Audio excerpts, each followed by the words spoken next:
Hello, my dear students. Welcome to our computer class. So, students, myself Shama Parveen, and I am your computer teacher. So, today onwards, you all are going to see your book 8 of Computer with me. Okay, and we are going to start our chapter number 2, which name is Layers and Animation in Animate CC. Okay students इस पूरे chapter में आप layers और animation के बारे में पढ़ने वाले हो, ठीक है, सीसी के कॉन्टेक्स्ट में, ठीक है. Now these are the main keys. Okay, ये आपके मेन कीज है इस पूरे चैप्टर में जो आप पढ़ने वाले हो. जैसे कि आप क्या पढ़ोगे, how to import graphics in animate, ठीक है, एनिमेशन में आप ग्राफिक्स को कैसे एनिमेट इंपोर्ट कर सकते हो, ठीक है, how to create a layer, how to work with layers in timeline, okay, symbols and instance, how to add frames, twinning, then layers, how to create a layer folder, masking, animation in animate and frame by frame animation. ये सारे topics इस chapter में आप पढ़ोगे, ठीक है. सो देखिए, first of all पहला जो टॉपिक आपका यहाँ पे आप देखने वाले हो वो ये है कि how to import graphics in animate, ठीक है. तो देखिए, एनिमेट में आप अपने ग्राफिक्स को कैसे इंपोर्ट कर सकते हो, ठीक है. तो देखिए, in animate we do not need to create all our graphics. तो एनिमेट में हमें अपने सारे ग्राफिक्स को क्रिएट करने की नीड नहीं होती है, ठीक है. आप क्या कर सकते हो, आप बिटमैप्स को इंपोर्ट कर सकते हो, वेक्टर ग्राफिक्स को आप इंपोर्ट करा सकते हो, ठीक है. बिटमैप्स और वेक्टर ग्राफिक्स को आप बहुत सारे दूसरे एप्लीकेशन से आप क्या कर सकते हो, सिंपली आप इंपोर्ट करा लीजिए, ठीक है. तो यहाँ पे क्या होगा, when we import a bit map graphic, it is immediately added to the animate library for use. आप जैसे ही बिटमैप ग्राफिक को इंपोर्ट कराते हो ना, तुरंत जो आपका एनिमेट लाइब्रेरी है वहीं पे जाके आपका ऐड हो जाएगा, ठीक है. इसके बाद आप वहां से अदर फ्रेम्स में से ऐड कर सकते हो अपने मूवी में, क्योंकि आप एनिमेशन की बात कर रहे हो यहाँ पे, ठीक है. अब देखो, जो वेक्टर ग्राफिक्स और एनिमेशन क्रिएट किए जाते हैं एनिमेट का यूज करके, ठीक है, उनका आप कहाँ कहाँ यूज करते हो आगे चल के. इसका यूज आप websites, video, interactive applications, video games, television programme और वेब बेस्ड एप्लीकेशन, इन सब में इनका यूज आप आगे चल के करते हैं, ठीक है. अब देखिए, बिटमैप ग्राफिक क्या है. तो बिटमैप को देखो, रास्टर भी देखो, हमारे पास ना बेसिकली दो टाइप का डाटा होता है कंप्यूटर में, रास्टर डाटा और वेक्टर डाटा, ठीक है. तो रास्टर डाटा को ही हम बिटमैप कहते हैं, ठीक है. बिटमैप में बहुत ही छोटे छोटे से बिट्स होते हैं, यानी कि बहुत ही छोटे छोटे से टाइनी पार्ट्स होते हैं, जिनको आप पिक्सल्स कहते हो. क्या कहते हो, जिनको पिक्सल्स कहा जाता है, ठीक है. ये जो पिक्सल्स होते हैं ये बहुत सारे कलर्स में अवेलेबल होते हैं हमारे पास, ठीक है. क्या है, बहुत सारे कलर में अवेलेबल है. आप जब इनको बड़ा करते हो, एनलार्ज करते हो, रोटेट करते हो या स्ट्रेच करते हो, ठीक है, तो ये जो ग्राफिक्स होते हैं ना, ये क्या करते हैं, ये थोड़े से ना रग्ड हो जाएंगे. मतलब देखो, जब आप फोटो को बहुत ज्यादा, कई बार बेस्ट एग्जांपल व्हाट्सएप के इमेजेस ले लीजिए, जब आप कई बार उसको फॉरवर्ड करते हो तो फटनी शुरू हो जाती है इमेजेस, ठीक है. तो सेम यहाँ पे ये होता है कि ये रैग्ड होनी शुरू होती हैं और ये अपने रिजोल्यूशन को लूज कर देती हैं, ठीक है. इसके अलावा अगर आप GIF फॉर्मेट की बात करते हो या JPG फॉर्मेट की बात करते हो, तो ये आपके ग्राफिक इमेज फाइल टाइप के क्या है, एग्जाम्पल्स हैं, ठीक है. इसके अलावा वेक्टर ग्राफिक की अगर आप बात करोगे तो वेक्टर ग्राफिक आपका क्या होता है. तो देखो, वेक्टर ग्राफिक जो है ना, ये आपका पिक्सल से नहीं बना हुआ है, ठीक है. याद रखिएगा, रास्टर बिट मैप्स होते हैं जो पिक्सल्स के बने होते हैं, वेक्टर आपका बना नहीं होता है पिक्सल से, ठीक है. जबकि ये यहाँ पे देखिए, vector graphic comprises paths which are defined by start and end point as well as with other points. यहाँ पे एंड पॉइंट होगा, स्टार्टिंग पॉइंट होगा, कर्व्ड पॉइंट्स होंगे, एंगल्स होंगे, ये सारे पॉइंट्स आपको वेक्टर ग्राफिक में देखने को मिल जाएगा. आप जब वेक्टर इमेजेस को बड़ा करोगे, रोटेट करोगे या फिर स्ट्रेच करोगे, तो इनके रिजोल्यूशन में आपको कोई भी कमी होती हुई दिखाई नहीं देगी, यानी कि इनका रिजोल्यूशन बिल्कुल ठीक होगा, ठीक है. देखो, I hope the difference between raster and vector is clear to you all. Raster में जो बिट मैप्स होती हैं, जब आप उनको एनलार्ज करते हो तो अपने रिजोल्यूशंस को लूज करना शुरू करती हैं. वेक्टर के केस में ऐसा नहीं होता. आप इसको कितना एनलार्ज कर लीजिए, ये अपने रिजोल्यूशंस को कभी भी लूज नहीं करेंगी, ठीक है. इसके अलावा अगर आप देखोगे तो these graphics are very small in size as compared to the bitmap graphics, ठीक है. अच्छा, और बिटमैप के कंपैरिजन में अगर आप देखोगे तो ये काफी छोटे होते हैं, ठीक है. अब देखो, इन्फोसिस देखिए, the number of layers we can create is limited only by our computer memory, ठीक है। तो हमारी कंप्यूटर मेमोरी ही लिमिट करती है कि कितने नंबर ऑफ लेयर्स को क्रिएट कर सकते हो, ठीक है। लेयर्स क्या करते हैं, फाइल की साइज को इंक्रीज नहीं करती हैं, ठीक है। Only the object we place into layers added to the file size, ठीक है। चलिए अब बात करते हैं इंपोर्टिंग अ ग्राफिक। आप ग्राफिक को इंपोर्ट कैसे करा सकते हो, तो सबसे पहले आप क्या करेंगे, आप एडोब एनिमेट सॉफ्टवेयर जब आप खोलेंगे, ठीक है, ये सॉफ्टवेयर आप खोलोगे तब आप अपने ग्राफिक्स को इंपोर्ट करा सकते हो। तो इंपोर्ट कराने के लिए ये सारे स्टेप्स आपको जो फॉलो करने हैं, सबसे पहले आप क्या करेंगे, फाइल पे क्लिक करेंगे, ठीक है। फाइल पे जब आप क्लिक करोगे तो फाइल पे क्लिक करने के बाद आप जाएंगे यहाँ पे इंपोर्ट के सेक्शन में, ठीक है। इंपोर्ट में जब आप जाएंगे तो इंपोर्ट में आपके पास आएगा इंपोर्ट टू स्टेज, या फिर आप कंट्रोल+R कर दीजिए, ठीक है। कंट्रोल+R करेंगे तो आपके पास इंपोर्ट डायलॉग बॉक्स ओपन हो जाएगा। सेकंड स्टेप क्या है, इसके बाद आप क्या करेंगे, click on these areas to navigate to the folder और drive where the file has been stored, ठीक है। अच्छा अब आपने ओपन तो कर लिया, अब आपको वो फोल्डर खोलना है, ठीक है। तो अब आप उस फोल्डर को खोलिए और अपनी इमेज को इंपोर्ट कराइए। इसके अलावा देखिए, click on the file to import और लास्ट में आप क्या करोगे, ओपन पे क्लिक कर दोगे, ठीक है। तो इस तरीके से आपकी फाइल ये देखिए यहाँ पे ये ओपन होके आ जाएगी आपके पास, ठीक है। अब देखो, the graphic appear on stage as a grouped object, तो ग्राफिक जो आपके पास आएगा ना वो एक ग्रुप ऑब्जेक्ट के फॉर्म में आएगा, ठीक है। ये जो ग्राफिक्स होते हैं ये लाइब्रेरी पैनल में भी आपको दिखाई देंगे, आप देखिए इस तरीके से, ठीक है। चलिए अब बात करते हैं लेयर्स की। तो लेयर्स क्या है, लेयर्स आपके ना की कंपोनेंट्स होते हैं, ठीक है। जब भी आपको ग्राफिक ऑब्जेक्ट के साथ काम करना है तो लेयर्स आपके की कंपोनेंट्स होते हैं, ठीक है।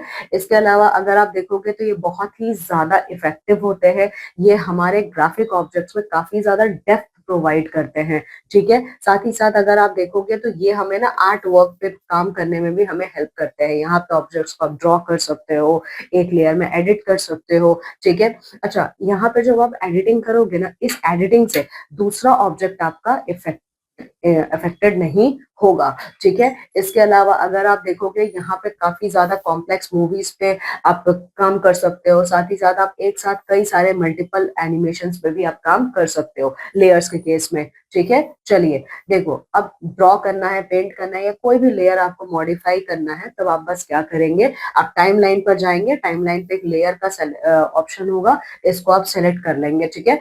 अच्छा इसको सेलेक्ट जब आप करोगे ना तब आपके पास ना एक पेंसिल का आइकन आएगा, ठीक है। तो उस पेंसिल के आइकन पे आपको क्लिक करना है, ठीक है। Only one layer can be active at a time. एक चीज और याद रखिएगा, लेयर पे जब आप काम करते हो एक टाइम पे एक ही लेयर एक्टिव होगा, ऐसा नहीं कि 10 लेयर्स एक्टिव हो जाएंगे, ऐसा बिल्कुल भी नहीं होगा आपका, ठीक है। चलिए अब काइंड्स ऑफ लेयर्स की अगर हम बात करें तो देखो हमारे पास बहुत type of kinds of layers होते हैं हमारे सीसी में।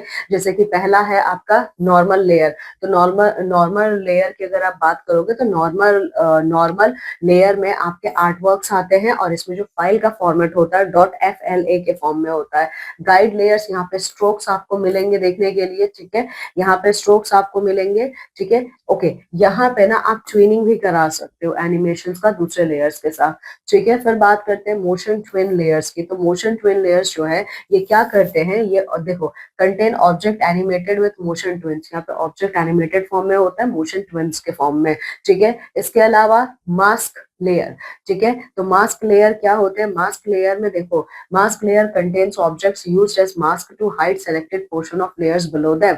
मास्क लेयर, यहाँ पे कुछ पोर्शन को आप छुपा सकते हो, एक लेयर के विद में आप कुछ लेयर्स को क्या कर सकते हो, हाइड करके रख सकते हो, ठीक है। फिर बारी आती है आपके मास्क्ड लेयर्स की। देखो एक है मास्क लेयर, एक है मास्क्ड लेयर। तो मास्क लेयर में आप कुछ पोर्शन बस छुपा के रख सकते हो। मास्क्ड लेयर में क्या होता है ओके, मास्क लेयर में भी आप छुपा के रख सकते हैं सेकेंड लेयर को। यहाँ पे सिर्फ आप जितना चाहोगे सिर्फ उतना ही लेयर आपको दिखाई देगा, ठीक है। चलो अब बात करते हैं बेनिफिट्स ऑफ यूजिंग लेयर्स की, ठीक है। तो बेनिफिट्स क्या होते हैं आपके लेयर्स के यूज करने में, ठीक है। तो अगर आप देखोगे लेयर्स आपको ज्यादा फ्रीडम देते हैं एडिटिंग करने की, ठीक है।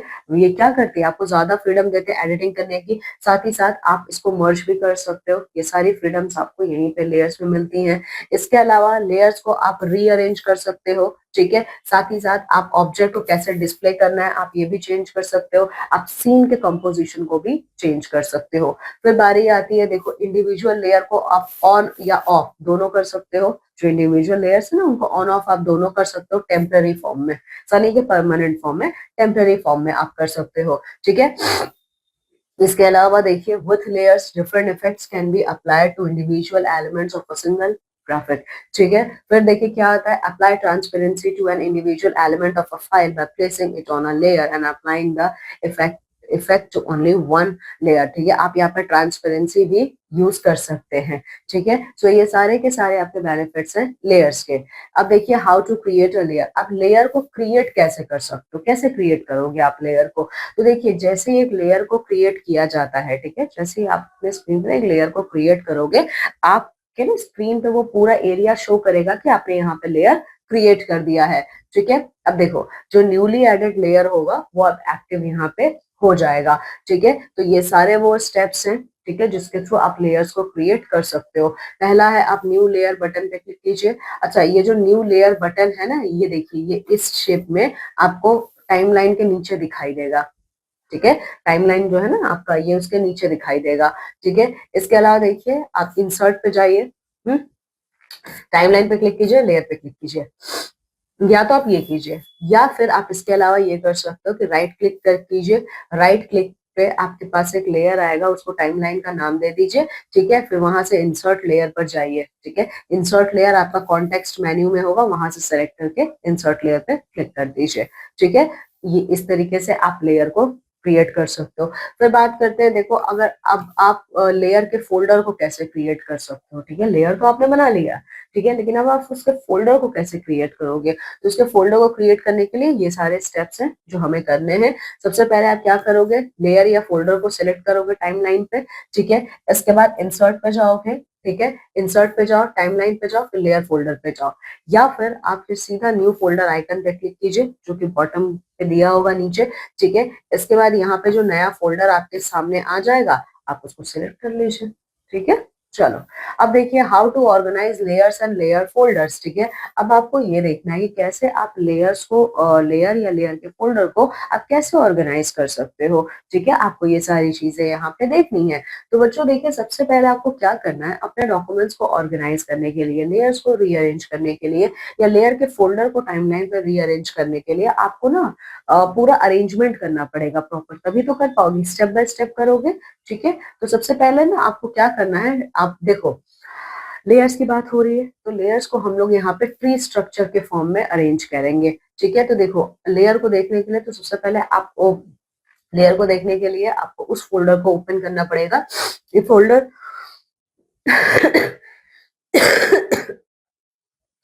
A folder contains without affecting which layers are visible on the stage expand or collapses the folder. Folders can contain both layers and other folders. देखो folders में ना आपके layer भी हो सकते हैं और दूसरे folders दोनों हो सकते हैं यहाँ पे, ठीक है। क्या होंगे, दोनों यहाँ पे होंगे जो आपको अलाउ करेंगे कि आप फाइल को बिल्कुल वैसे ही अरेंज करके रखिए अपने कंप्यूटर में जैसा आप अरेंज करके रखना चाहते हो। इसके अलावा जो लेयर होता है, ठीक है, लेयर क्या करता है, टाइमलाइन को कंट्रोल करता है, ठीक है। लेयर क्या करता है, टाइमलाइन इफेक्ट्स को पूरा कंट्रोल करके रखता है। जैसे कि अगर आप ये चाहते हो कि लेयर को आप लॉक कर दो, ठीक है, अगर आप ये चाहते हो कि लेयर के फोल्डर्स को आप लॉक कर दो, ठीक है, तो आप कैसे करेंगे देखिए। तो सबसे पहले आपको क्या करना है, देखिए अगर आप लेयर को मूव करना चाहते हो या लेयर के फोल्डर को आप मूव करना चाहते हो, आप लेयर या लेयर फोल्डर को आप ड्रैग करके लाओगे वहां तक जहां तक आप उसको लेके जाना चाहते हो। इसके अलावा मान लो अगर आपको ऑर्डर अब चेंज करना है, ठीक है, आपको लेयर्स और फोल्डर, ठीक है, आपको लेयर्स और फोल्डर का ऑर्डर चेंज करना है, ठीक है। तो इस केस में आप क्या करेंगे, आप अपने टाइमलाइन पे जाओगे, टाइमलाइन पे आप उस डिजायर्ड लोकेशन पे इसको ड्रैग करके लाओगे जहां पे आप उसको रखना चाहते थे। इसके अलावा मान लीजिए आपको फोल्डर को एक्सपेंड करना है या कोलैप्स करना है, ठीक है, तो यहाँ पे आप क्या करेंगे, ट्राइंगल, एक लेफ्ट साइड पे ट्राइंगल दिया होगा, आप वहां पे क्लिक करेंगे, ठीक है। इसके अलावा मान लो आपने एक्सपेंड किया या कोलैप्स किया सारे फोल्डर्स को, ठीक है, तो एक्सपेंड करने के लिए और कोलैप्स करने के लिए आप राइट क्लिक करेंगे, ठीक है।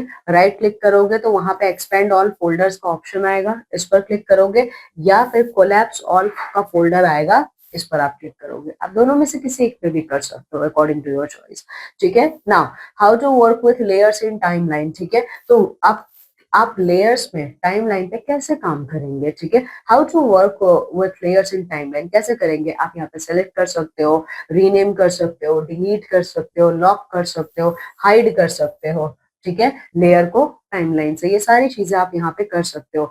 तो सबसे पहले हम बात करते हैं सेलेक्टिंग अ लेयर की, ठीक है। तो सेलेक्टिंग अ लेयर का मतलब होता है कि लेयर को एक्टिवेट अगर आपको करना है, ठीक है। तो लेयर को एक्टिवेट करने के लिए आप क्या करेंगे, या तो आप लेयर को सेलेक्ट करोगे, या फिर आप क्या करोगे, लेयर या फिर वहां पे एक ऑप्शन होगा सेलेक्ट द स्टेज, ठीक है, आप इसको क्लिक करोगे, ठीक है। तो जैसे ही आप इन दोनों में से किसी एक पे भी क्लिक करोगे ना, तो जो आपका एक्टिव लेयर है वो हाईलाइटेड हो जाएगा, ठीक है। वो एक्टिव लेयर आपका हाईलाइटेड हो जाएगा और अब आपके सामने पेंसिल का आइकन भी आपको दिखने लगेगा, मतलब ये लेयर एक्टिवेटेड, ये एक्टिवेट है, अब आप इस पे जो चाहे काम कर सकते हो, ठीक है। फिर बात करते हैं रीनेमिंग अ लेयर, ठीक है। अब आपको लेयर को फिर से रीनेम करना है, तो रीनेमिंग के लिए आप क्या करोगे, देखो यहाँ पे क्या होता है बाय डिफॉल्ट, ठीक है।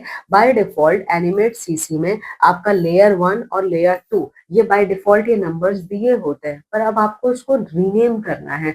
तो रीनेम करने के लिए आप क्या करेंगे, लेयर के फोल्डर पर डबल क्लिक करेंगे, ठीक है। और डबल क्लिक करने के बाद इस तरीके से आप एक नया नाम उसको दे देंगे। या तो आप ये करोगे, या फिर आप क्या करेंगे, मॉडिफाई को सिलेक्ट करेंगे, मॉडिफाई में टाइमलाइन आएगा, टाइमलाइन को सिलेक्ट करोगे, टाइमलाइन के ऊपर लेयर की प्रॉपर्टीज आएगी, इसको सेलेक्ट करोगे, ठीक है। तो इसमें जाके आप नाम चेंज कर दोगे और लास्ट में आप ओके का बटन प्रेस कर दोगे। तो इस तरीके से आपका फोल्डर फिर से क्या होगा, रीनेम हो जाएगा। चलो अब बात करते हैं अगर लेयर आपको डिलीट करना हो तो how to delete a layer. तो डिलीट करने के लिए आपको क्या करना है, ये सारे स्टेप्स हैं। तो सबसे पहले आप क्या करोगे, टाइमलाइन में डिलीट लेयर का बटन होगा, उस पर क्लिक करेंगे, ठीक है। उस पर जैसे ये देखो, उस पर जब जाओगे तो ये देखो ये डिलीट का ऑप्शन आएगा, इस पर क्लिक कर दोगे। तो इस पर जब आप क्लिक करोगे तो जो फोल्डर आप डिलीट करना चाहते हो वो हो जाएगा अब आपका डिलीट।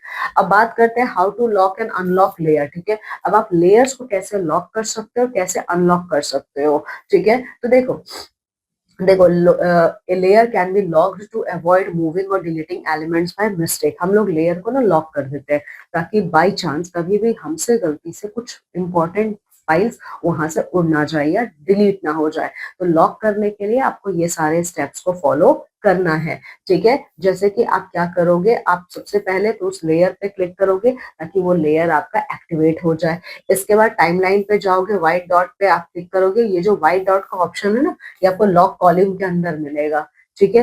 फिर आप पैडलॉक, जैसे आप इस पर क्लिक करोगे आपके सामने ना ये पैडलॉक आइकन आ जाएगा, ठीक है। तो पैडलॉक आइकन जब आएगा, ठीक है, तो पैडलॉक आइकन आपको ये बता रहा है कि आपका जो ये स्क्रीन है इस टाइम पे ये लॉक हो चुका है, इसमें अब आप कोई एडिटिंग का काम नहीं कर सकते हो। अगर आपको एडिटिंग करनी है तो आपको पहले इसको अनलॉक करना पड़ेगा, ठीक है। अब लेयर को अनलॉक करने के लिए आपको क्या करना है, पैडलॉक पे आपको क्लिक करना है, ठीक है। पैडलॉक पे क्लिक करोगे आपका लेयर अनलॉक हो जाएगा, ठीक है। चलिए फिर देखिए showing and hiding a layer और फोल्डर, ठीक है।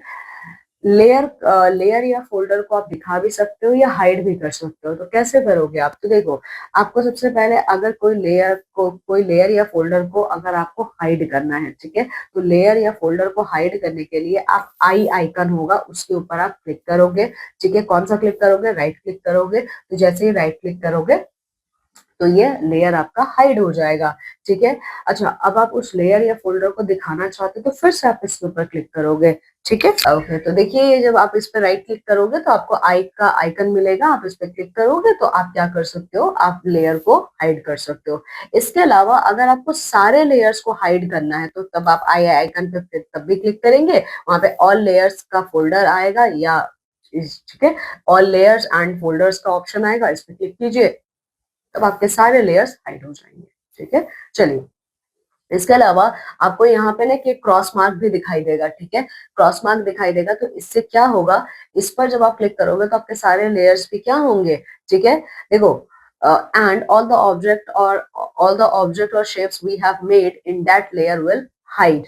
To make it visible again we can click on cross in the eye eye icon column, ठीक है। तो देखो ये जो क्रॉस मार्क होता है ना, इससे जानते हो क्या होगा, हाँ, अभी आपने सारे लेयर्स को हाइड कर दिया है। जब आप इस पर क्लिक करोगे तो सारे लेयर्स क्या होंगे, अनहाइड हो जाएंगे आपके। ठीक है, फिर देखिए मल्टीपल लेयर्स को हाइड, मल्टीपल लेयर्स या फोल्डर्स आपके हाइड हैं, उनको शो करने के लिए आप क्या करोगे, आई आइकन को ड्रैग कर दोगे। इसके अलावा सारे लेयर्स और फोल्डर्स को हाइड करने के लिए आपको क्या करना है, ऑल्ट प्लस क्लिक पर क्लिक कीजिए आई आइकन पे। ठीक है, और इसके अलावा हाइड करने के लिए भी आप इसी पर क्लिक करोगे। ठीक है, और सारे लेयर्स को शो करने के लिए भी आप ऑल्ट प्लस क्लिक पे दोबारा क्लिक करोगे, तो वो सारे लेयर्स आपको शो हो, मतलब दिखाना शुरू कर देगा। ठीक है, चलिए अब इन्फोसिस देखिए। बाय डिफॉल्ट जो होते हैं स्टूडेंट्स, बाय डिफॉल्ट हमारे सारे लेयर्स टाइमलाइन में ऐड होते हैं, ये नॉर्मल है। इसका मतलब क्या है कि आपकी मूवी जो चल रही है उसमें सारे आपके लेयर्स ऐड ऑन हो चुके हैं।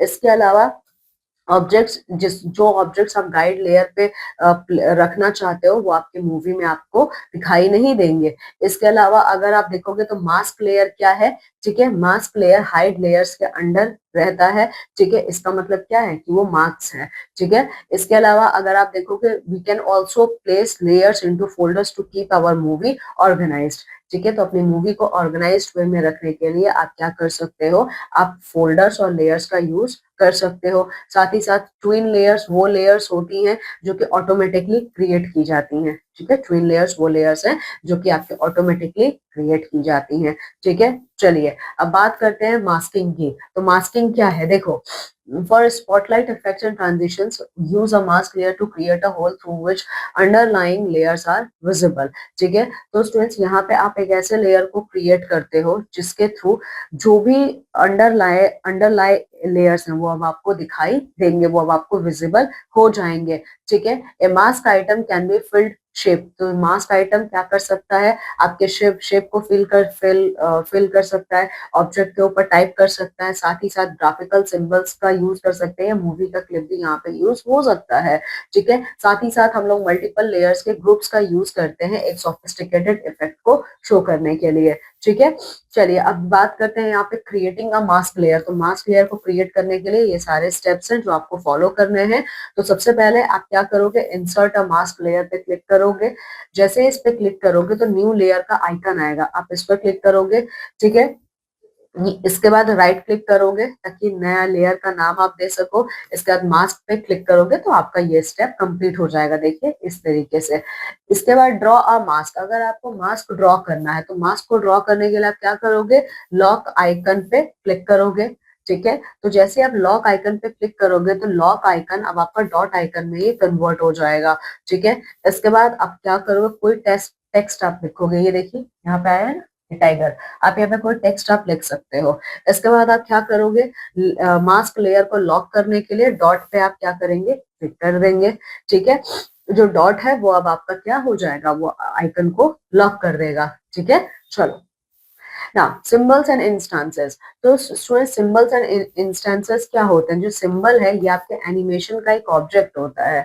ठीक है, ये जो ऑब्जेक्ट होते हैं आपके लाइब्रेरी में स्टोर किए जाते हैं, जिनका आप पूरी मूवी के टाइम पे थॉरली यूज कर सकते हो। ठीक है, तो सिंबल आपका ग्राफिक ऑब्जेक्ट भी हो सकता है, एक मूवी की क्लिप भी हो सकती है, एक ग्राफिक भी हो सकता है जिसका क्रिएशन आप दूसरे प्रोग्राम या बटन का यूज करके कर सकते हो। ठीक है, साउंड क्लिप्स भी आपके सिंबल्स होते हैं। ठीक है, साथ ही साथ जब आप कोई सिंबल को लाइब्रेरी से ड्रैग करते हो स्टेज तक, ठीक है, तो वही आपका इंस्टेंस बन जाता है। मतलब कि जब भी आप किसी सिंबल को लाइब्रेरी से ड्रैग करके लेके आते हो स्टेज तक तो वो बनता है आपका इंस्टेंस। ठीक है, इंस्टेंस का यूज अगर आप इंस्टेंस का यूज करते हो, ठीक है, ये आपके फाइल को इफेक्ट नहीं करेगा। ठीक है, कोई भी टाइम हो, ठीक है, आप कितनी भी बार इसका यूज कर लीजिए, कभी भी आपके फाइल को इफेक्ट नहीं करेगा।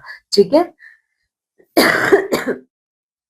क्रिएटिंग अ सिंबल, आप सिंबल का क्रिएशन कैसे कर सकते हो, तो अगर आप देखोगे तो आप सिंबल को डायरेक्टली क्रिएट कर सकते हो। ठीक है, आप सिंबल्स को डायरेक्टली क्रिएट कर सकते हो स्टेज पे जाके। तो सबसे पहले आपको क्या करना है, ये सारे स्टेप्स को फॉलो करना है। ठीक है, इसके सिंबल को क्रिएट करने के लिए तो सबसे पहले आप उस ऑब्जेक्ट को सिलेक्ट करोगे जिसको आप सिंबल में कन्वर्ट करना चाहते हो। इसके बाद आप राइट क्लिक करोगे। राइट क्लिक आप जैसे ही करोगे तो एक मेन्यू आपके सामने खुल जाएगा। ठीक है, उस मेन्यू में से कन्वर्ट टू सिंबल का ऑप्शन आप क्लिक करेंगे या फिर आप F8 को क्लिक कर देंगे। ठीक है, तो ऐसे आपका सिंबल क्रिएट हो जाएगा। इसके बाद अब आपने सिंबल तो क्लिक कर लिया है, तो सिंबल का एक नाम भी दोगे, तो नेम पे क्लिक करोगे, फिर ग्राफिक फॉर्मेट में आप जाओगे और उसका क्या करोगे, उसका फॉर्म आप सिलेक्ट कर लोगे। ठीक है, चलो और लास्ट में ओके पे क्लिक कर दोगे। तो जो अब आपने सिंबल बनाया है वो अब आपके लाइब्रेरी पे सामने खुल जाएगा। अब वो आपके लिए बिल्कुल रेडी है यूज करने के लिए। ठीक है, आप चाहो तो उसका प्रीव्यू भी करके देख सकते हो कि आपने कैसा उसका क्रिएशन किया है। ठीक है, चलिए अब बात करते हैं इन्फोसिस के।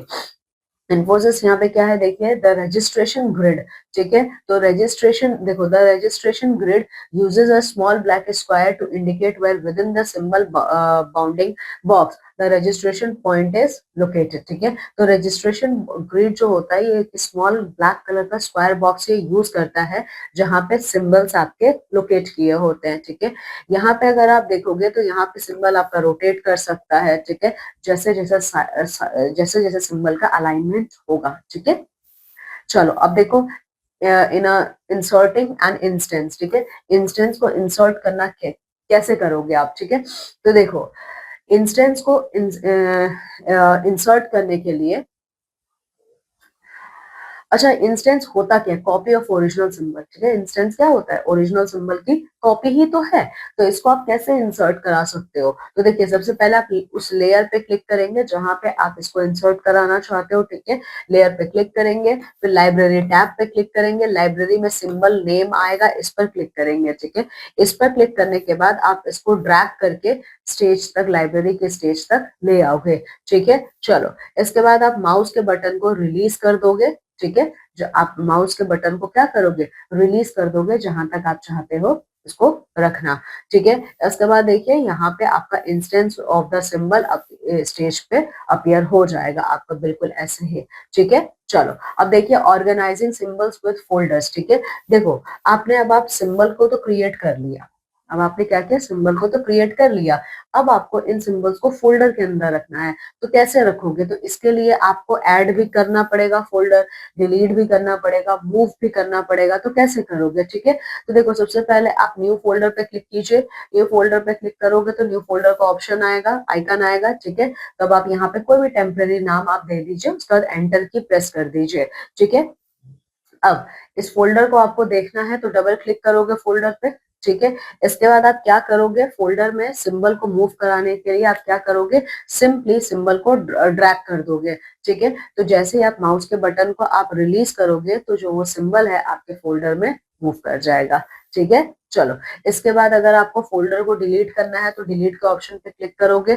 ठीक है, ओके, तो ये डिलीट हो जाएगा। अब बात करते हैं हम लोग एनिमेशन इन एनिमेट की। ठीक है, तो एनिमेशन का यूज आप लोग लाइवली, एनिमेशन का यूज आप अपने एंटरटेनमेंट के लिए करते हो, इसके थ्रू आप लाइवली मैसेजेस भी दे सकते हो। ठीक है, एनिमेशन फीचर अगर आप देखोगे तो ये आपके एडोब एनिमेट का एक बहुत ही एक्सेप्शनल फीचर है। ठीक है, यहाँ पे आप अपने एनिमेशन पे काम कर सकते हो। एनिमेशन क्या करता है, हमारे वेबसाइट पे ना, हमारे वेबसाइट को बहुत ज्यादा लाइवली बना देता है, बहुत ज्यादा अच्छा दिखता है।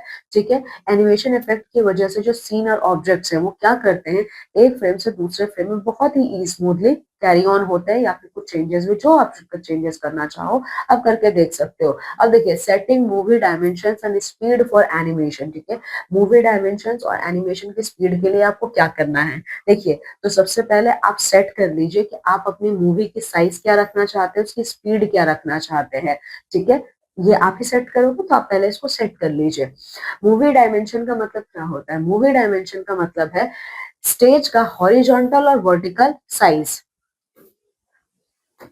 ठीक है, देखो ये आपका जो मूवी डायमेंशन है, मूवी डायमेंशन और कुछ नहीं, आपके स्टेज का जो वर्टिकल और हॉरिजॉन्टल साइज होता है ना, ये वही है आपका।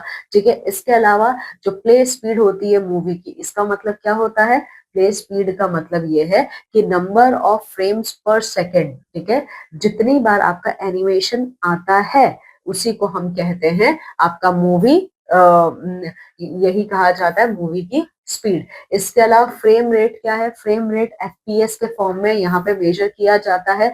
फ्रेम रेट आपका बहुत ज्यादा स्लो भी हो सकता है, बहुत ज्यादा फास्ट भी हो सकता है, ये दोनों हो सकते हैं। फ्रेम रेट जो होता है वो 30 एफपीएस है बाय डिफॉल्ट। ठीक है, बाय डिफॉल्ट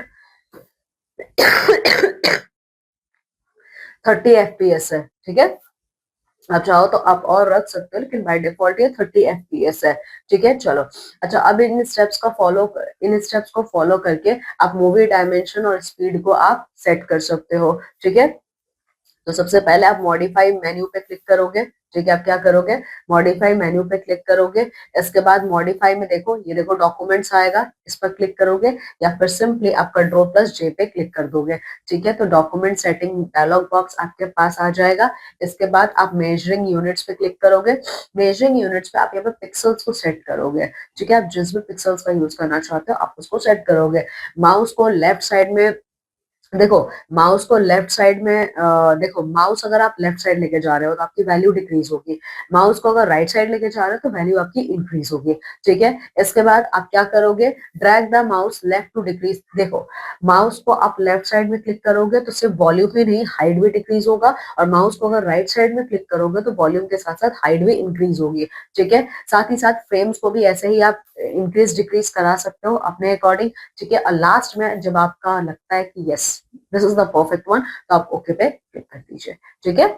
चलिए, now how to add frames. अब आप फ्रेम्स को कैसे ऐड करा सकते हो, तो देखिए, फ्रेम्स या की फ्रेम्स को ऐड कराना, ठीक है, आप ना फ्रेम या की फ्रेम्स को अपने एनिमेट मूवी में ऐड करा सकते हो, ठीक है। फ्रेम क्या होता है, फ्रेम एक खाली फ्रेम है, ठीक है। आपके टाइम लाइन पर एक खाली फ्रेम होता है, ठीक है।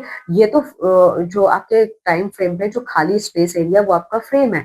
की फ्रेम क्या होता है, key frame is the frame which has a animation in it और where a new symbol appears in the timeline, ठीक है। तो की फ्रेम वो फ्रेम एरिया होता है जहां पे आप अपने एनिमेशन को मूव करा सकते हो, या फिर आप न्यू सिंबल्स को भी इंसर्ट करा सकते हो, ठीक है। ये हमारे लिए बहुत ही क्रिटिकल पॉइंट्स होते हैं जहां पे आप अपने कंटेंट्स को क्या कर सकते हो, चेंज कर सकते हो, ठीक है। जो की फ्रेम्स होते हैं, ठीक है, की फ्रेम्स का हम यूज करते हैं बिगनिंग और की फ्रेम्स का यूज करके हम किसी भी एनिमेशन को स्टार्ट करते हैं और किसी भी एनिमेशन को हम खत्म भी कर सकते हैं, ठीक है। तो जो की फ्रेम होते हैं वो हमारे टाइम लाइन को एक ब्लैक सर्कल के थ्रू क्या करते हैं, शो करते हैं, ठीक है। साथ ही साथ आप यहाँ पे देखोगे तो इसमें एक व्हाइट कलर का रेक्टेंगल भी आपको दिखाई देगा। इसमें जब आप किसी भी ऑब्जेक्ट को इंसर्ट करोगे, ठीक है, इसी फ्रेम में जब आप किसी भी ऑब्जेक्ट को इंसर्ट करोगे तो ये जो ब्लैक सर्कल है ना, ये ब्लैक डॉट में कन्वर्ट हो जाएगा, ठीक है। ये जो ब्लैक सर्कल है ये ब्लैक डॉट में कब कन्वर्ट होता है, जब आप किसी भी की फ्रेम में कोई भी ऑब्जेक्ट इंसर्ट कराओगे तो, ठीक है। इसके बाद आप देखोगे दो ब्लैक डॉट्स के बीच का जो एरिया है ना वो अब आपका लाइट ग्रे कलर में कन्वर्ट हो जाता है, ठीक है। तो ब्लैंक की फ्रेम आप यहाँ पे चाहो तो ब्लैंक की फ्रेम भी आप अपने हिसाब से ऐड कर सकते हो। तो ये सारी चीजें जो आपने पढ़ी है उसको स्टेप्स में आप कैसे करोगे, तो देखो, how to add regular frame. तो रेगुलर फ्रेम को आप कैसे ऐड करा सकते हो, तो देखिए,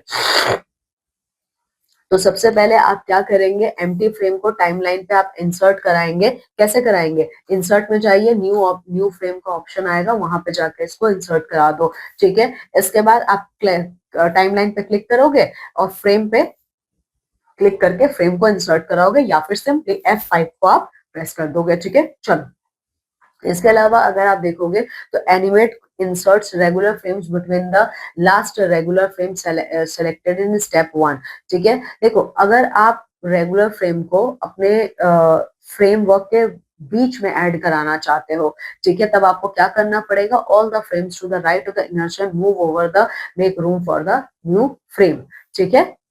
अच्छा, अब देखो, how to add key frame. तो की फ्रेम को आप कैसे ऐड करोगे, तो की फ्रेम को ऐड करने के लिए सबसे पहले आप एम्प्टी फ्रेम पे क्लिक कीजिए, ठीक है। वहां पे इंसर्ट का मेन्यू आएगा, इंसर्ट के मेन्यू पर क्लिक कीजिए, इंसर्ट के मेन्यू में टाइमलाइन आएगा, फिर वहां पे की फ्रेम आएगा, ठीक है। इसके बाद आप की फ्रेम को सेलेक्ट करोगे, की फ्रेम आपका ऐड हो जाएगा, ठीक है। चलिए, अच्छा, अब यहाँ पे इन्फोसिस देखिए, to remove the key frame click and drag over the frames to remove, ठीक है। की फ्रेम को हटाने के लिए, ठीक है, की फ्रेम को हटाने के लिए आप क्या करोगे, फ्रेम्स के ऊपर क्लिक करोगे और ड्रैग करके उसको हटा दोगे, ठीक है। जो एनिमेट है ये क्या करेगा, आपके हाईलाइटेड फ्रेमवर्क को ये शो करेगा, ठीक है। साथ ही साथ अब देखिए फ्रेम बाय फ्रेम एनिमेशन। तो फ्रेम बाय फ्रेम एनिमेशन को ना हम लोग स्टॉप मोशन एनिमेशन के नाम से भी जानते हैं, ठीक है। फ्रेम बाय फ्रेम एनिमेशन जो होता है students, frame by frame animation का मतलब आपका स्टॉप मोशन एनिमेशन भी होता है, ठीक है। ये ना फिजिकल ऑब्जेक्ट्स को मैनिपुलेट करके आप अचीव कर सकते हो, ठीक है। सो फिजिकल ऑब्जेक्ट्स को मैनिपुलेट आप कैसे कर सकते हो, आप अपने हिसाब से उसको पूरा शेप एंड साइज दे सकते हो, ठीक है। तो आप क्या कर सकते हो, we can create the illusion of movement in an animation movie by changing the placement of the stage content from the key frame to key frame, ठीक है। तो फ्रेम बाय फ्रेम को हम लोग स्टॉप मोशन एनिमेशन भी कहते हैं। यहाँ पे आप अपने अकॉर्डिंग चेंजेस कर सकते हो, ठीक है। अच्छा, लेयर में बैकग्राउंड आप कैसे ऐड कर सकते हो, ठीक है। तो लेयर में बैकग्राउंड ऐड करने के लिए ये सारे स्टेप्स हैं। तो सबसे पहले आप लेयर पे डबल क्लिक करेंगे, ठीक है। इसके बाद आप रीनेम करोगे जंगल स्क्रीन को, ठीक है। रीनेम करके ये नया नाम आप दे दोगे जंगल स्क्रीन। इसका की फ्रेम पे आप क्लिक करोगे, ठीक है। इसके बाद आप क्या करोगे, इंपोर्ट ऑप्शन का यूज करके आप सीन को क्रिएट करोगे, ठीक है। इमेजेस को इंपोर्ट करने के लिए फाइल में जाओगे, इंपोर्ट पे क्लिक करोगे, इंपोर्ट टू स्टेज पे क्लिक करोगे, ठीक है। तो यहाँ पे इंपोर्ट डायलॉग बॉक्स तुम्हारा खुल जाएगा, ठीक है। इसके बाद आप फाइल को सेलेक्ट करोगे और ओपन करोगे तो फाइल तुम्हारी यहाँ पे खुल जाएगी। इसके बाद आप क्या करोगे, फ्रेम पर जाना, ठीक है। टाइमलाइन पे देखो, फ्रेम पे ये देखो टाइमलाइन है, यहाँ पे फ्रेम की फ्रेम पे जाओ, ठीक है। इसके बाद इंसर्ट मेन्यू पे क्लिक करना, टाइमलाइन पे क्लिक करना, फिर की फ्रेम पे क्लिक करना, ठीक है। ये सारे स्टेप बाय स्टेप आपके होने चाहिए। तो ये पूरा आपके सामने इस तरीके से ये विंडो ओपन हो जाएगी, ठीक है। चलो, अब देखो how to add content to first key frame of a new layer में, ठीक है। न्यू लेयर का जो पहला की फ्रेम है उसमें कंटेंट आप कैसे ऐड करोगे, ठीक है।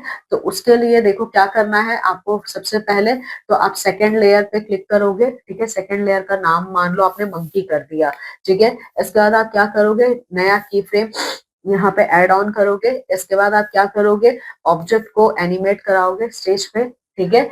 ओके, इसके बाद देखो अब how to add the second key frame, ठीक है। अब आपको इसी ऑब्जेक्ट में दूसरा की फ्रेम ऐड कराना है। तो इसके लिए आप क्या करोगे, next frame next frame in the timeline पे आप क्लिक करोगे, ठीक है। वहां पे जब आप क्लिक करोगे तो ये देखो यहाँ पे आपको इंसर्ट की फ्रेम का ऑप्शन मिलेगा, ठीक है। यहाँ पे जब आप क्लिक करोगे तो आप यहाँ पे कोई भी देखो, यहाँ पे आप क्या कर सकते हो, एनिमेट इंसर्ट अ की frame that copies the content from the previous frame, ठीक है। तो यहाँ पे आप कॉपी कर दोगे, जो प्रीवियस फ्रेम का ही कॉपी होगा, ठीक है। चलो, इसके बाद देखो how to move the object slightly, ठीक है। ऑब्जेक्ट को आप स्लाइटली कैसे मूव करा सकते हो अपने एनिमेशन में ही, ठीक है। तो स्लाइटली मूव कराने के लिए, ठीक है, जैसे कि मान लीजिए आपको ऑब्जेक्ट को स्टेज पे ही, ये जो पूरा स्टेज का मतलब क्या है, यहाँ पे ये जो आपकी विंडो स्क्रीन है ना, यही आपकी स्टेज है, ठीक है। यहाँ पे अगर आपको चेंज कराना है या ऑब्जेक्ट का अपीयरेंस चेंज करना है तो इसके लिए आपको क्या करना है, ठीक है। देखिए how to add the third key frame, ठीक है। थर्ड की फ्रेम ऐड करने के लिए आप क्या करोगे, नेक्स्ट फ्रेम लेयर पे आप क्लिक करेंगे, ठीक है। तो नेक्स्ट फ्रेम लेयर पे जैसे आप क्लिक करोगे ना, तो जो प्रीवियस वाला था वही कॉपी होके आपके पास आ जाएगा, ठीक है। अब आपको यहाँ पे थोड़े बहुत चेंजेस करने हैं, तो स्टेप नंबर 14 और 15 फिर से रिपीट कीजिए, ठीक है। चलो, फिर देखो how to play back the movie, ठीक है। मूवी को आप कैसे प्ले बैक करोगे, ठीक है, मूवी को कैसे, तो देखो, तो सबसे पहले आप क्या करेंगे, फर्स्ट की फ्रेम लेयर पे आप जाएंगे और एंटर की प्रेस कर देंगे, ठीक है। अब आपका जो प्रोजेक्ट है वो पूरा कंप्लीट हो चुका है, प्ले करने के लिए बिल्कुल रेडी है, ठीक है। चलो, अब बात करते हैं ट्विनिंग की, ठीक है। तो ट्विनिंग क्या है, देखिए, tween can be applied when we animate moving symbols, ठीक है। सो ट्विन आप तभी अप्लाई कर सकते हो जब आप मूविंग सिंबल्स को एनिमेशन के फॉर्म में यूज करते हो, ठीक है। तो देखो, a twin defines 2 points of movement in the time line with 2 की फ्रेम्स, ठीक है। सो ट्विन का मतलब क्या होता है, 2 की फ्रेम में जब मूवमेंट आपके ऑब्जेक्ट्स का आपको दिखाई देता है तो, ठीक है। तो देखो, यहाँ पे एनिमेट जो होता है ना, जो एनिमेशन है वो क्या करता है, फर्स्ट और लास्ट पॉइंट के बीच में कोऑर्डिनेशन बनाने का ये काम करता है, ठीक है। फ्रेम बाय फ्रेम एनिमेशन में आप देखेंगे, फ्रेम बाय फ्रेम में आप मैनुअली चेंजेस करते हो, ठीक है। फ्रेम बाय फ्रेम में आप क्या करोगे, आप मैनुअली चेंजेस करोगे, ठीक है। लेकिन ट्विन में आप क्या करोगे, we only specify the first frame and the last frame, let animate calculate the in between frames, ठीक है। फ्रेम बाय फ्रेम एनिमेशन में, ठीक है स्टूडेंट्स, देखिए, फ्रेम बाय फ्रेम एनिमेशन में आप मैनुअली चेंजेस करोगे, लेकिन ट्विनिंग के केस में आप फर्स्ट फ्रेम और सेकेंड फ्रेम में आप स्पेसिफिक चेंजेस यहाँ पे करोगे, ठीक है। चलो, तो ट्विनिंग में ना आपके 3 स्टेप्स होते हैं, ठीक है। तो ये देखिए, ये रहे ट्विनिंग के आपके 3 steps, classical tweening, motion tweening और आपका शेप ट्विनिंग, ठीक है। तो देखो, how to create a classic tweening, ठीक है। तो क्लासिक ट्विनिंग को आप कैसे क्रिएट करोगे, तो सबसे पहले की फ्रेम पे जाइए, की फ्रेम के ऑप्शन में आपको क्लासिक ट्विन का ऑप्शन दिखेगा, उस पर क्लिक कीजिए। उस पर क्लिक करोगे तो वहां पे आपको सिंबल्स आएंगे, ठीक है। इस पर आप जब जाएंगे तो यहाँ पे the position of the symbol should be the starting point of the animation, ठीक है। तब आप यहाँ पे अपने अकॉर्डिंग यहाँ पे सिलेक्शन कर सकते हो, ठीक है। इसके बाद अब आपने अपने हिसाब से सेलेक्ट कर लिया, ठीक है। फिर आप लास्ट फ्रेम पे क्या करेंगे, क्लिक करेंगे, लास्ट फ्रेम में की फ्रेम आएगा, यहाँ पे आप क्लिक कर देंगे, ठीक है। अब देखिए इन्फोसिस, इन्फोसिस का क्या मतलब है, देखो, अगर आप world famous frame by frame का एग्जांपल देखोगे तो 1933 में एक मूवी आई थी किंग कॉन्ग, ठीक है। तो फ्रेम बाय फ्रेम का ये बेस्ट एग्जांपल है, जो मूवी था किंग कॉन्ग, ठीक है। यहाँ पे किंग कॉन्ग किसके ऊपर है, एप्स के ऊपर है। तो जाइंट एप जो है ना, एनिमेशन के ही फॉर्म में इनकी शूटिंग की गई है, ठीक है। चलो, इसके बाद आप क्या करोगे, सिंबल्स को move the symbol to the position for the motion tween to end, ठीक है। चलो, इसके बाद राइट क्लिक करोगे, राइट क्लिक आप किसके बीच में करोगे, की फ्रेम्स के बीच में आप राइट क्लिक करोगे, ठीक है। फिर क्रिएट क्लासिक ट्विन मेन्यू पे आप क्लिक करोगे। इसके बाद आप जो कलर चाहो यहाँ पे कलर्स भी ऐड कर सकते हो, जैसा फ्रेम चाहो आप फ्रेम भी ऐड कर सकते हो, ठीक है। इसके बाद अब आपने सारी चेंजेस तो कर लिए, अब आपको इसको प्रीव्यू करके देखना है, तो आप फर्स्ट फ्रेम पे क्लिक करेंगे और अगर आपको लगता है कि सब कुछ ओके है तो एंटर की पे प्रेस कर दीजिए, ठीक है। इन्फोसिस देखिए क्या है, क्लासिक ट्विन, ये थोड़ा कॉम्प्लेक्स होता है क्रिएट करने में और ये थोड़ा सा कंट्रोल आपको कम देता है, ठीक है। एनिमेशन में हर टाइम नए नए पैनल्स का यहाँ पे इंट्रोडक्शन होता ही रहता है, ठीक है, जिसको आप मोशन प्रीसेट्स कहते हो, ठीक है। ओके, अब देखिए मोशन ट्विनिंग को आप कैसे क्रिएट कर सकते हो। तो मोशन ट्विनिंग क्या है, मोशन ट्विनिंग एक ऐसा फीचर है जो आपको अलाउ करता है इजी एनिमेशन क्रिएट करने में, ठीक है। देखो, अगर आपके लिए बहुत इजी हो जाएगा अगर आप ऑब्जेक्ट के लोकेशन को बार बार डिफाइन करना छोड़ देंगे सारे फ्रेम में, तो ठीक है। तो देखो, आप क्या कर सकते हो, आप ऑब्जेक्ट को बार बार डिफाइन मत कीजिए हर फ्रेम में। आप यहाँ पे क्या कर सकते हैं, आप ऑटोमेटिकली ऑब्जेक्ट को स्टार्टिंग से लेके एंडिंग तक शो करवा सकते हो, ऑटोमेटिकली आप करवा सकते हो, ठीक है। Once the tween has been created we can click on any frame with in the motion tween and move और रोटेट द ऑब्जेक्ट। एक बार आपका ट्विन क्रिएट हो जाता है तब आप क्या कर सकते हो, किसी भी फ्रेम पे आप क्लिक कर सकते हो और ऑब्जेक्ट को आप मूव करा सकते हो, ठीक है। तो ये देखो, follow the steps to create a motion tweening. तो मोशन ट्विनिंग के लिए आपको ये सारे स्टेप्स को फॉलो करना जरूरी है। तो सबसे पहले उस की फ्रेम को आप सिलेक्ट कीजिए जहां पे आप मोशन ट्विन को स्टार्ट करना चाहते हो। इसके अलावा सिंबल्स पे क्लिक कीजिए, ठीक है। सिंबल के पोजीशन को आप स्टार्टिंग पॉइंट पे लेकर जाएंगे, ठीक है। फिर लास्ट फ्रेम पे आप राइट क्लिक करेंगे और फिर इंसर्ट फ्रेम पे क्लिक करेंगे, ठीक है। इसके बाद आप क्या करोगे, क्रिएट मोशन पे क्लिक करो, ट्विन आ जाएगा, ठीक है। फिर देखो, drag the symbol of the position of the motion tween to end. फिर आप सिंबल को ड्रैग करोगे ताकि अब आपकी ट्विनिंग क्या हो, खत्म हो जाए, ठीक है। जैसे ही आप ये सारे स्टेप्स कर लेंगे उस टाइम आपके पास एक पाथ आएगा, ठीक है। कैसा पाथ आएगा, जहां पे आपका ऑब्जेक्ट आपको मूव करता हुआ दिखाई देगा। Animate defaults to a straight line but we can modify it simply by dragging the anchor point along the path, ठीक है। अच्छा, अब देखो, अब अपने मोशन ट्विन को एक्शन में लाने के लिए आपको फर्स्ट फ्रेम पे क्या करना है, क्लिक करना है, ठीक है। फिर एंटर की आप प्रेस कर देंगे, ठीक है। एनक्रिप्शन देखिए, आपको एक अंडर वाटर सीन के ऊपर एक प्रोजेक्ट बनाना है। Now how to create a shape tweening. Shape tweening को आप कैसे क्रिएट कर सकते हो, शेप ट्विनिंग का मतलब क्या होता है, एक शेप को ही मॉर्फ कर दिया आपने, एक शेप को ही मॉर्फ कर दिया तो वही आपकी शेप ट्विनिंग है, ठीक है। जैसे कि आपने सर्कल को मॉर्फ करके स्क्वायर बना दिया, तो यहाँ पे शेप ट्विन जो होगा वो, लेकिन एक और बात, शेप ट्विन सिर्फ और सिर्फ शेप्स पे ही अलाउड होते हैं, ठीक है, और किसी पर नहीं, ठीक है। तो ये देखिए, ये स्टेप्स है। तो सबसे पहले आप फ्रेम को सिलेक्ट करोगे जहां पे आप शेप ट्विनिंग करना चाहते हो, फिर ऑब्जेक्ट को ड्रॉ करोगे, आप राइट क्लिक करोगे आप लास्ट फ्रेम पे, ठीक है। इसके बाद आप इंसर्ट ब्लैंक की फ्रेम पे क्लिक कर दोगे, ठीक है। साथ ही साथ यहाँ पे आप उस शेप को ड्रॉ करोगे जिस शेप में आप इसको कन्वर्ट करना चाहते हो, ठीक है। चलिए, इसके अलावा अगर आप देखेंगे स्टूडेंट्स, तो दो तरीका होता है जिसके थ्रू आप अपने एनिमेशन को स्लो डाउन कर सकते हो। 2 वेज है। पहला क्या है कि आप फ्रेम के रेट को एडजस्ट कर लीजिए, ठीक है। कहाँ से करोगे, प्रॉपर्टी पैनल में जाके, या फिर आप फ्रेम्स को ऐड कर दीजिए की फ्रेम्स के विद इन जाके, ठीक है। चलिए, अच्छा अब अगला स्टेप देखो क्या करना है, आपको राइट क्लिक करना है फ्रेम्स के बीच में, ठीक है। फिर आप क्रिएट शेप टू इन पे जाएंगे, ठीक है। यहाँ पे प्रॉपर्टीज आएगा, प्रॉपर्टीज में क्लासिक ईज पे क्लिक करोगे तो यहाँ पे आप वैल्यू दोगे 100 की वैल्यू, ठीक है। ब्लेंड पे क्लिक करो, एंगुलर पे क्लिक करो, ठीक है। तो इस तरीके से आपका शेप, आपका जो शेप ट्विनिंग है ये हो जाएगा, ठीक है। चलिए, अच्छा अब देखिए, follow the steps to test shape tuning. आपने जो शेप ट्यूनिंग बनाई है वो सही बनाई है कि नहीं बनाई है, उसकी टेस्टिंग करने के लिए ये स्टेप्स आपको फॉलो करने हैं। तो आप क्या करोगे, एक्शन पे जाओ, वहां पे फर्स्ट फ्रेम पर जाओ, अगर आपको लगता है तो ठीक है, तो एंटर की प्रेस कर दीजिए, ठीक है। Okay, so this is all about the chapter. Now let's see the quick revision.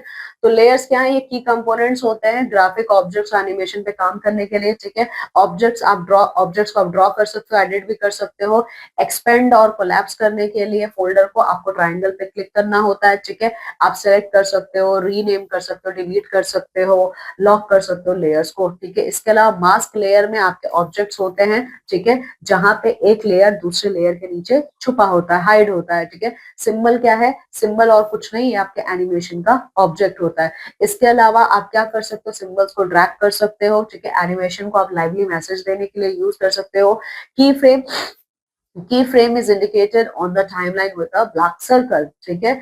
इसके अलावा फ्रेम बाय फ्रेम एनिमेशन को हम स्टॉप मोशन एनिमेशन भी कहते हैं, ठीक है। एनिमेट में स्टूडेंट्स आपके 3 टाइप की ट्विनिंग्स होती हैं, क्लासिक, मोशन और शेप ट्विनिंग, ठीक है। अच्छा अब देखो यहाँ पे वर्ड सर्च, तो ये नए नए वर्ड्स हैं। पिक्सल्स क्या होती है, ग्राफिक्स होती हैं जिसमें कई सारे आपके टाइनी पार्ट्स होते हैं।